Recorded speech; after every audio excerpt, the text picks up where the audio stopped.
बात करेंगे। यूपी में पुलिस में आउटसोर्सिंग से भर्ती पर विचार किया जा रहा है। इसी को लेकर सांसद संजय सिंह ने ट्वीट करके कहा है कि भारत की सेना में अग्निवीर के जरिए ठेके पर जवान भर्ती किए गए हैं। इसके बाद अब उत्तर प्रदेश में पुलिस की भर्ती ठेके पर की जा रही है।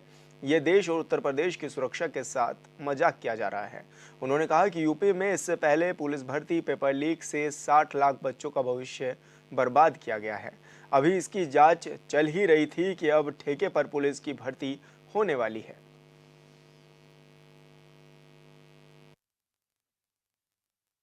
अग्निवीरों की भर्ती यानी कि सेना में ठेके पर भारत के जवान भर्ती किए गए। 4 साल की ठेके की नौकरी और उसके बाद अब उत्तर प्रदेश में पुलिस की भर्ती ठेके पर होने जा रही है। ये कैसा मजाक है देश के नौजवानों के साथ, ये कैसा मजाक है उत्तर प्रदेश की सुरक्षा के साथ, कानून व्यवस्था के साथ। इसी तरह का मजाक गुजरात में किया गया है। गुजरात में भी ठेके पर पुलिस वाले रखे जाते हैं, कर्मचारी रखे जाते हैं। क्या वही मॉडल आप उत्तर प्रदेश में लाना चाहते हैं? बीजेपी के शासन में करोड़ों बच्चों का जीवन पेपर लीक के कारण बर्बाद हुआ। फर्रुखाबाद पहुंचे पूर्व विदेश मंत्री सलमान खुर्शीद ने बीजेपी पर जमकर निशाना साधा। साथ ही केंद्र सरकार में मंत्रिमंडल के लोगों पर भी परिवारवाद का आरोप लगाया है। उन्होंने कहा है कि आज मंत्रिमंडल में जो लोग आए हैं उनका संबंध किसी न किसी परिवार से है। पूर्व विदेश मंत्री सलमान खुर्शीद ने आगे कहा कि गठबंधन में कांग्रेस पार्टी को यूपी में कुर्बानी देनी पड़ी, लेकिन प्रदेश में आज कांग्रेस पार्टी का गठबंधन मजबूती के साथ प्रदेश में खड़ा हुआ है।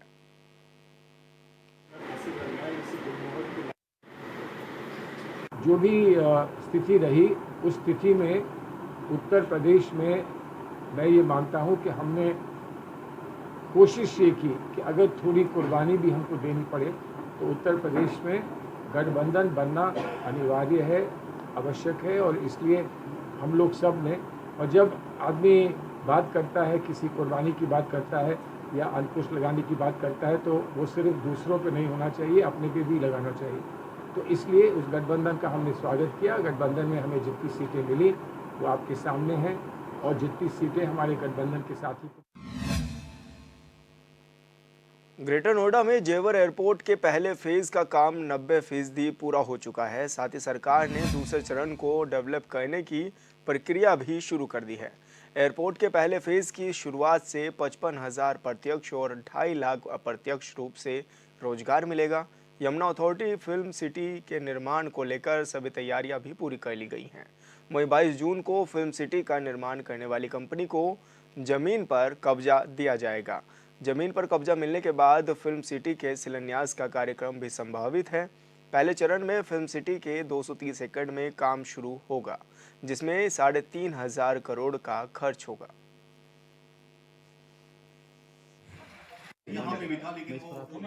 एयरपोर्ट के फेज 2 के में जो अर्जन हुआ था 13 से 65 हेक्टेयर जमीन, उसके सापेक्ष किसानों के विस्थापन के लिए 2 स्थानों का अर्जन मॉडल पूर्व फलेदा बांगन में तथा उनकी संपत्तियों का मूल्यांकन और उनका पूरा जो शिफ्टिंग होगी वहाँ पर नए स्थान को बनाया जाना और निर्माण कार्य पे आने वाला जो सारा खर्च है वो 12 से 96 करोड़ है। कल माननीय मंत्रिपरिषद ने 12 से 96 करोड़ रुपया की सहमति स्वीकृति दे दी। इसमें से 37.5% की अंशधारता जो है 4 से 66 करोड़ स्टेट गवर्नमेंट की है। इतनी ही अंशधारता जो है वो नोएडा की है और 12.5% जो 12.5% नोएडा जो है ग्रेटर नोएडा और यमुना प्राधिकरण की अंशधारता है। अब इसके आने के बाद जो है जो रिहेबिलिटेशन और रीसेटलमेंट का काम है उसमें जमीन एक्वायर करके और वहाँ पर कॉलोनी का विकास करके शिफ्टिंग का काम शुरू हो जाएगा। और इसके बाद जो है पूरी तरह से जो फेज 2 है वो एमआरओ के लिए वहाँ रनवे की उपलब्धता तथा एरो सिटी बनाए जाने के लिए वहाँ प्रस्ताव निकलेगा। तो इस काम पे बहुत तेजी आ जाएगी। अभी तक आईआईटी कानपुर की ओर से नवाचार की दिशा में कदम बढ़ाते हुए कई ऐसे उत्पाद तैयार किए गए हैं जिनका डंका विदेशों में भी जमकर बज रहा है। अब आईआईटी कानपुर के विशेषज्ञों की टीम ऐसे ड्रोन तैयार करेगी जिनका उपयोग ऑस्ट्रेलिया ऑस्ट्रिया, कई यूरोपीय देशों और भारत के उन राज्यों में किया जा सकेगा जहां बड़े पैमाने पर खेती होती है। इन ड्रोन्स को तैयार करने का मकसद खेती की दुनिया में क्रांति लाना है। ABPL इंटरनेशनल की संस्थापक और अध्यक्ष प्रीत संधू ने बताया है कि इस करार के बाद अब हम ग्रामीण परिवेश के उन युवाओं पर काम करेंगे जो खेती की दुनिया में ही करियर बनाना चाहते हैं।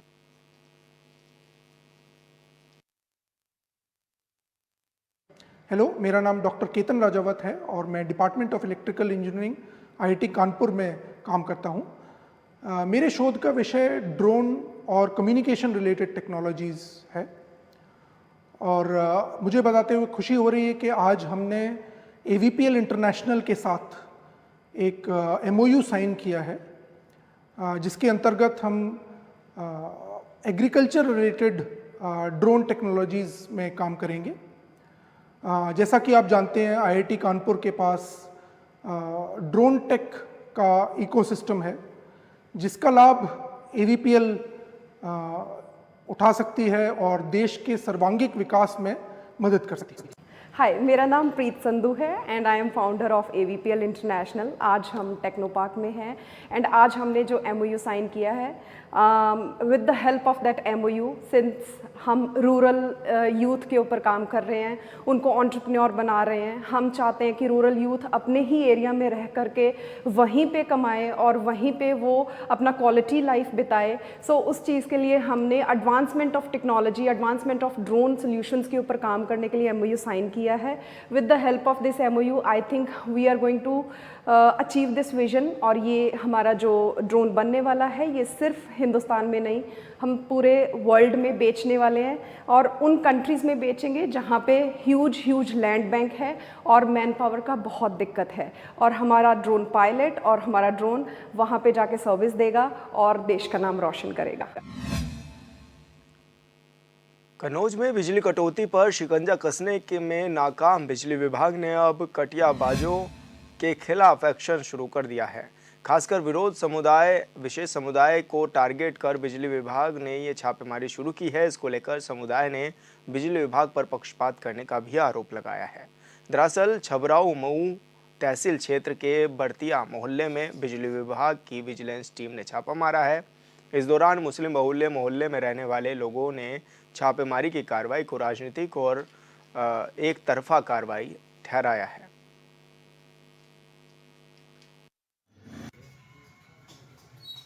बत्ती हमारी कटी है, कहीं पे बत्ती का बकाया नहीं है कुछ भी। हर महीने बिल जमा होता है, कहीं भी कटिया पकड़ा है, कहीं कटिया नहीं पकड़ा गया है। अवैध बत्ती कहीं भी नहीं है, हमारी बत्ती सही जल रही है और आके सारी बत्ती काट गए हैं पूरे मोहल्ले। जरा से बच्चे जो बीमार पड़ रहे हैं, बत्ती नहीं है, बत्ती की वजह 100 घरों की बत्ती कटी हुई है और जब बच्चे बीमार हैं, हम हार्ट के मरीज हैं, हमें हार्ट पड़ चुका है, मेरी हालत सही नहीं है, सीरियस हालत हमारी, कैसे हमें यहाँ से पकड़ के लाया गया है। बिजली की समस्या ये है कि जिनके कट थे उनकी भी केबिन काट ले गए और जिनके कट नहीं थे उनकी भी केबिन हटा गए। क्या मतलब है? इसलिए वोट नहीं दिए उन्हें, इसलिए उन्होंने हमारे लोगों के साथ, मुसलमानों के साथ ये हो रहा है।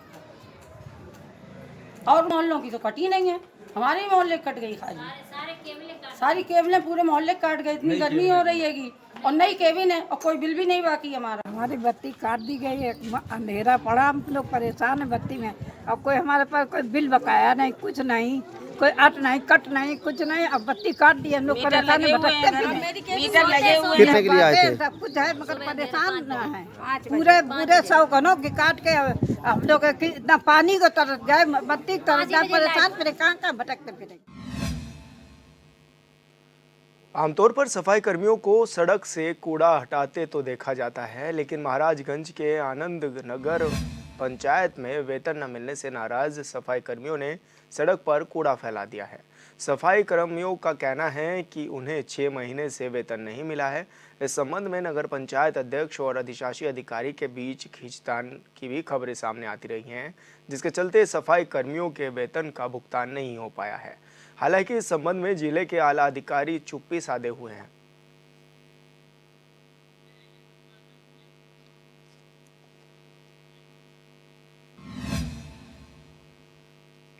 और संवाददाता ब्रजेश गुप्ता हमारे साथ जुड़ गए हैं। ब्रजेश, क्या कुछ ये पूरा मामला है और ऐसे में जो सफाई कर्मचारी हैं वही खुद कूड़ा फैला रहे हैं अब सड़कों पर?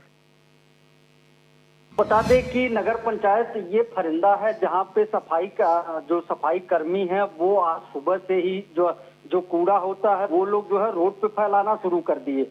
हालांकि 4 दिन से जो सफाई कर्मी है वो धरने पे बैठे हुए हैं अपने वेतन की मांगों को लेकर, लेकिन जिला प्रशासन या चाहे नगर पंचायत के जो अधिकारी हैं वो सफाई कर्मियों को नदारद करने में लगे रहे। आज इसी क्रम में सफाई कर्मियों ने जब कूड़े को जो है रोड पे फैलाना शुरू कर दिया, जो आम लोग थे, जो आने जाने वाले लोग थे, उनको काफी दिक्कतों का सामना करना पड़ा। लेकिन जिले के आला अधिकारी अभी भी चुप्पी साधे हुए हैं और जो सफाई कर्मी है वो अपनी मांगों को लेकर जो है धरने पर बैठे हुए हैं। जी विशाल। ब्रजेश, क्या कुछ इसके पीछे की वजह है, क्यों कर्मचारियों को वेतन नहीं दिया जा रहा है समय पर?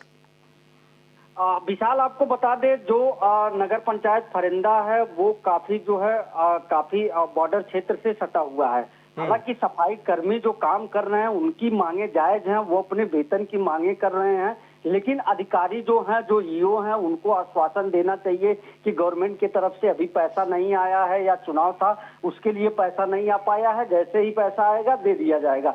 लेकिन अभी तो मेन मामला जो है वो नगर पंचायत के जो अध्यक्ष हैं उनके और जो ईओ हैं उनके बीच ही खींचातानी चल ही रहा है कि जो है सफाई कर्मी जो है वेतन न मिलने से नाराज हो गए। जी बिल्कुल ब्रजेश, बहुत बहुत शुक्रिया आपका तमाम जानकारी साझा करने के लिए। मिर्जापुर मंडलीय अस्पताल में बिजली कटौती से इन दिनों मरीज बेहाल दिखाई दे रहे हैं। वहीं अस्पताल परिसर में भी जनरेटर शोपीस बनकर रह गए हैं और लाइट भी अक्सर गायब रहती है। मिर्जापुर में अस्पताल में जो मरीज हैं वो अब काफ़ी परेशानियों का सामना करते हुए नज़र आ रहे हैं। ना ही तो गंभीर मरीजों का इलाज किया जा रहा है और ना ही उन पर ध्यान दिया जा रहा है।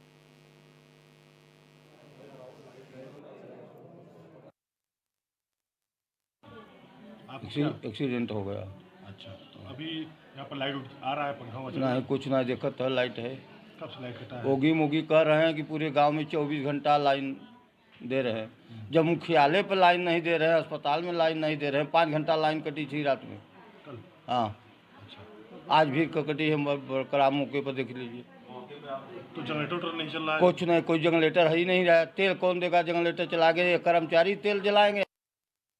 तो आपको बताते हैं कि कई घंटों लाइटें गायब रहती है और ऐसे में जो मरीज हैं उनको काफ़ी परेशानियों का सामना भी करना पड़ता है, क्योंकि अस्पताल में जब लाइट नहीं होती तो ऐसे में पंखे भी नहीं जल पाते हैं और लाइटें भी नहीं जल पाती हैं। तो ऐसे में जो मरीज हैं वो काफ़ी परेशानियों का सामना कर रहे हैं। और संवाददाता राजन गुप्ता हमारे साथ जुड़ चुके हैं। राजन, किस तरह की परेशानियों का सामना करना पड़ रहा है मरीजों को इस दौरान, क्योंकि बिजली भी देखा जा रहा है कि कटौती काफ़ी चल रही है?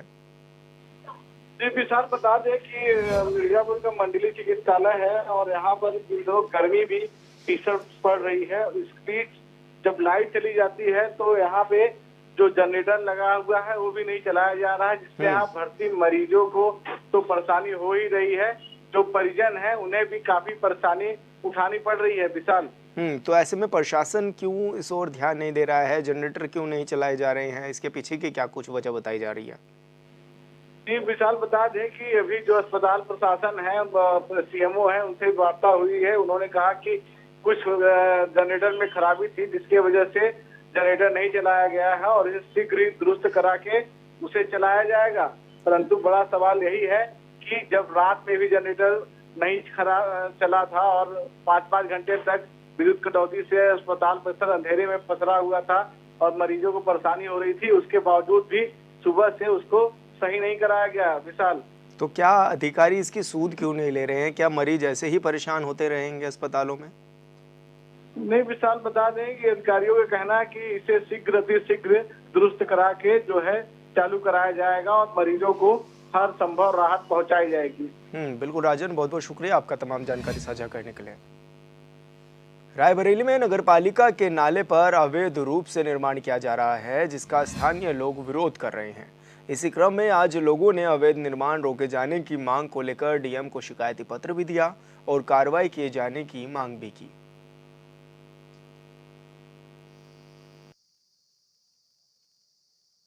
ना मोहल्ले में बगल से नाला निकला हुआ है मंदिर से कुछ दूरी पे, तो वहाँ पे नजात कब्जा हुआ है जो सही था नहीं, तो मुस्लिम कुछ लोग उस्मान वगैरह है वो पुलिया बनवा रहे हैं, अपने निजी आने जाने के लिए पुलिया बनवा रहे हैं, बच्चे पुलिया कभी थी नहीं और होता रहे नगर पालिका पुलिया बनवाई जा रही है। मेरा अनुरोध ये है कि वो जाँच करके पुलिया को रोकने की चर्चा किया, नहीं तो हिंदू मुझे गायब होने की संभावना हो जाएगी। बगल में हिंदू मोहल्ला होगा, दूसरे में आवाज कब्जा कौन करके रखा है? मुस्लिम वगैरह आपके पास नाले में अवैध निर्माण की शिकायत करने गया था, पर डीएम साहब के ना होने की वजह से एसडीएम साहब ने उसको लिया है और उन्होंने आश्वासन दिया है कि उस पर कार्रवाई हो जाएगी। और संवाददाता असद खान हमारे साथ फोन लाइन पर जुड़ गए हैं। असद, क्या ये मामला है जहां पर लोग अवैध निर्माण के मामलों को लेकर के डीएम से कार्रवाई करने की भी मांग कर रहे हैं, और कोई कार्रवाई क्यों नहीं हो रही है ऐसे मामलों में? बिल्कुल, देखिए विशाल, ये जिस तरह से अवैध जो अतिक्रमण है या अवैध निर्माण कराने का इनकी लगातार शिकायतें होती है, लेकिन इस पर अधिकारी जो हैं वो गंभीर नहीं होते और कहीं ना कहीं फिर ये पूरी संघर्ष और इस तरह के मामले में तब्दील होता है। ऐसा ही मामला कोतवाली नगर क्षेत्र के सुरजूपुर का सामने आया है, जहां पर नाले के ऊपर अवैध निर्माण कराया जा रहा है, जिसकी शिकायत कई बार वहां के स्थानीय निवासी कर चुके हैं, लेकिन अभी तक कोई कार्रवाई नहीं हुई। फिलहाल उन लोगों ने जिलाधिकारी कार्यालय पहुंचकर आज ज्ञापन सौंपा है। जिलाधिकारी मौके पर नहीं थी, एसडीएम ने ज्ञापन लिया है और उस पर कार्रवाई करने का आश्वासन भी दिया है। फिलहाल अब देखना ही होगा कि अब इस पर क्या कार्रवाई होती है, ये आने वाला समय तय करेगा विशाल। तो स्थानीय लोग क्या कुछ आरोप लगा रहे हैं ऐसे में? बिल्कुल, देखिए एक नाला है, नाले के ऊपर आप निर्माण कराएंगे, वहाँ की सफाई कैसे होगी? फिर जो अभी बरसात का मौसम आएगा, फिर जल भराव की स्थिति बनेगी, तो नाले की सफाई किस तरह से की जाएगी? तो वो कहीं ना कहीं से प्रभावित पूरा मोहल्ला होगा। तो वो वहाँ के जो रहने वाले स्थानीय निवासी हैं, उन लोगों ने जिलाधिकारी को ज्ञापन देकर कार्रवाई की मांग की है। फिलहाल अब देखना यह है कि इस पर जिलाधिकारी के पास जब संज्ञान में मामला आएगा, एसडीएम के द्वारा उनको बताया जाएगा, तो वो इस पर क्या कार्रवाई करेगी, ये देखने वाली बात होगी। बिल्कुल असद खान, बहुत बहुत शुक्रिया आपका तमाम जानकारी साझा करने के लिए। मुंबई में होर्डिंग गिरने की घटना के बाद कन्नौज में भी डीएम ने अवैध और खतरनाक होर्डिंग हटवाने के आदेश जारी किए हैं, जिसके बाद इत्र नगरी में अवैध होर्डिंग हटाने का अभियान भी शुरू कर दिया गया है। गुरुवार को नगर पालिका ने अवैध रूप से लगे होर्डिंग हटाए और साथ ही अधिशासी अधिकारी ने यह भी बताया कि अवैध होर्डिंग बैनर के साथ खतरनाक यूनिपोल भी हटाए जा रहे हैं। उनका कहना है कि टैक्स न जमा करने वाले यूनिपोल हटवाकर जब्तीकरण की कार्रवाई भी अमल में लाई जा रही है। नगर क्षेत्र में जितने भी अवैध होर्डिंग्स हैं उनको जब्त करने का आदेश दिया गया है। पिछले वित्तीय वर्ष में यूनिपोल में भी जितने एडवर्टीजमेंट एजेंसीज हैं उन्होंने जो पैसा नगर पालिका में नहीं दिया है, तो उनके भी यूनिपोल जब्त करने की कार्रवाई नगर पालिका द्वारा की जा रही है। इसके लिए स्पष्ट आदेश निर्गत कर दिया गया है। यह अभियान आज से शुरू हो जाएगा और जब तक सारे अवैध जितने होर्डिंग्स बैनर्स लगे हुए हैं, जब तक ये उतर नहीं जाते तब तक लगातार। अमरोहा के हसनपुर नगर स्थित कान्हा गौशाला में बुधवार की शाम को कई गायों की मौत हो गई। मामले में डीएम अमरोहा ने दोषियों के खिलाफ कार्रवाई की बात भी कही है। बता दें कि बजरंग दल और विश्व हिंदू परिषद के कार्यकर्ताओं ने मामले को लेकर जमकर हंगामा किया था, जिसके बाद आला अधिकारी एक्शन में आए हैं और दोषियों के खिलाफ कड़ी कार्रवाई करने की बात भी कह रहे हैं। जो गायें मरी हैं उनका डिस्पोजल ठीक से नहीं किया है, वो समस्या। बाकी जिंदा गायों को भी दबाने का प्रयास किया गया, जिसका वीडियो आया सामने, इसीलिए तो जो दोषी हैं उनके खिलाफ है। अच्छा, वजन वाले और यूनिट मांग रखे कि एसडीएम और ऐसे के जो भी जिम्मेदार होगा उसका फिलहाल शाम तक के लिए कार्रवाई होती है। कानपुर में महिला को चकमा देकर सामान चोरी करने वाला ऑटो चालक और उसके साथियों को पुलिस ने गिरफ्तार कर लिया है, जिनके पास से पुलिस ने चोरी का माल भी बरामद कर लिया है। डीसीपी सेंट्रल आरएस गौतम ने बताया कि 5 जून को काकादेव निवासी स्वाति त्रिपाठी ने ऑटो बुक कराया था और जब महिला घर के बाहर से सामान उतार रही थी तो ऑटो चालक सामान लेकर फरार हो गया। महिला के बैग में सोने चांदी के आभूषणों सहित 70,000 रुपये कैश भी सामान था। 5 जून 2024 को शताब्दी एक्सप्रेस से काकादेव का एक परिवार ई रिक्शा से अपने घर आया था ई रिक्शा वाले ने उनका बैग चोरी कर लिया। उस बैग में उनका आभूषण और पैसा था। उक्त संबंध में पुलिस स्टेशन काकादेव में अभियोग पंजीकृत किया गया। केस के अनावरण के लिए एसएचओ काकादेव और एसीपी स्वरूप नगर के नेतृत्व में टीम का गठन किया गया। उस टीम ने 3 अभियुक्तों को गिरफ्तार किया है, जिनके कब्जे से जो है चोरी गया माल हुआ धनराशि बरामद हुई। कानपुर जीएसवीएम मेडिकल कॉलेज के ऑडिटोरियम की बिल्डिंग से संदिग्ध परिस्थितियों में एमबीबीएस छात्रा की गिरने से मौत हो गई। बताया जा रहा है कि छात्रा दोस्तों के साथ पार्टी कर रही थी। अपर पुलिस आयुक्त हरीश चंद्र ने घटनास्थल का निरीक्षण किया और पुलिस ने मृतका संग पार्टी कर रहे दोनों एमबीबीएस छात्रों को भी हिरासत में ले लिया है। साथ ही शव को पोस्टमार्टम के लिए भी भेज दिया गया है।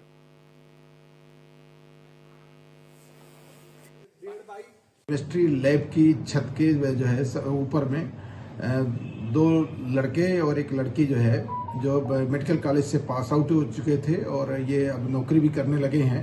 ये वहाँ पर गए हुए थे और जो है उसमें छत के ऊपर जो है बैठे और फिर जो है उससे सबसे डक के सहारे से सबसे नीचे आ गए, जिसमें जो है लड़की को जो है चोट आई और साथ के दोनों लड़के और पुलिस को सूचना देकर के हैलेट अस्पताल ले गए। हैलेट अस्पताल में लड़की की जो है डेथ हो गई है। परिजनों को सूचना दे दी गई है।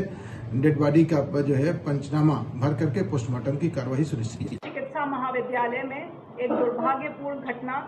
कॉलेज की पूर्व छात्रा डॉक्टर दीक्षा तिवारी वर्ष 2018 बैच एमबीबीएस की मृत्यु महाविद्यालय की छत से गिरकर हो गई। वर्ष 2023 में एमबीबीएस पूर्ण करने के उपरांत उन्होंने 2024 में इंटर्नशिप पूर्ण कर ली। डॉक्टर दीक्षा मेडिकल कॉलेज परिसर की निवासी नहीं थी। प्रारंभिक जानकारी के अनुसार डॉक्टर दीक्षा व उनके 2 मित्र डॉक्टर मयंक एवं डॉक्टर हिमांशु ने महाविद्यालय भवन में अनाधिकृत रूप से प्रवेश किया तथा घटना की परिस्थितियों एवं कारणों की जांच पुलिस के द्वारा हो रही है। कल रात्रि में थाना स्वरूप नगर के ये मेडिकल कॉलेज का परीक्षा भवन है। यहाँ पे जो है वो 3 कोलीग थे जो फाइनल ईयर के स्टूडेंट थे, जिसमें एक लड़की और 2 लड़के थे। उनके द्वारा जो है वो जैसा बताया गया कि एक पार्टी की गई और पार्टी करने के बाद जो है वो ऊपर टॉप फ्लोर पे गए, वहाँ पे बैठे हुए थे और उसके बाद जो है सडनली जो है वो लड़की नीचे गिरी और उसकी डेथ हो गई जैसा बताया गया है। दोनों जो मित्र थे उनसे पुलिस पूछताछ कर रही है। उनके द्वारा जो बताया गया है उसको वेरीफाई कर रही है और बॉडी को पोस्टमार्टम के लिए भेजा गया है। चोटों को और बाकी चीज़ों को जो है फॉरेंसिक की टीम ने डिटेल्ड में डीपली एनालाइज किया है। सीनियर ऑफिसर्स के द्वारा मौका मुआयना किया गया है। परिजन आए हैं, परिजनों से भी वार्ता की जा रही है। परिजन यदि कोई तहरीर देते हैं तो उसके आधार पर जो है वो आवश्यक विधिक कार्रवाई की जाएगी। इसमें जांच सही नहीं हुई है। वो फॉरेंसिक वाले जो आए थे वो टीम, उन्होंने सही से जांच नहीं की है। छत पर जो है पूरे जो पैर की रगड़न के निशान है, उसको घसीट के ले जाके और उसमें जो है वो पाइप नुमा जो वो बोर्ड था उसमें उसको डाल दिया है जबरदस्ती लड़कों ने। तो वो आई नहीं। दोबारा हम बुलाए जो निशान है, जो पैर के रगड़ के निशान है जो घसीट के ले गए, वो निशानों की जांच की जाए और उनको दंड दिया जाएगा लड़के। भैया जो पुलिस ने बताया है घटना तो वैसे ही है, लेकिन जो स्टोरी सुनाई जा रही है वो बिल्कुल एक फिल्मी स्टोरी है कि एक बंदी ऊपर से बैठी और गिर गई और आपने देखा भी है कि एक लोहे का दरवाज़ा तोड़ा गया जिसमें चोट नहीं है। एक छोटा आदमी अगर होता है जो कम दिमाग का होता है वो एक ताला तोड़ने की कोशिश करता, ना कि दरवाज़ा तोड़ा गया, ताला वैसे ही है, जंग खाया हुआ है, ऐसा ही एट इट इज़ लगा हुआ है, एक भी उसमें स्क्रैच तक नहीं है। गेट पे भी पूरे अगर आप देखोगे तो कहीं पे भी कोई चोट वोट नहीं है। तो ये विस्तार से इसकी जांच ही होनी चाहिए।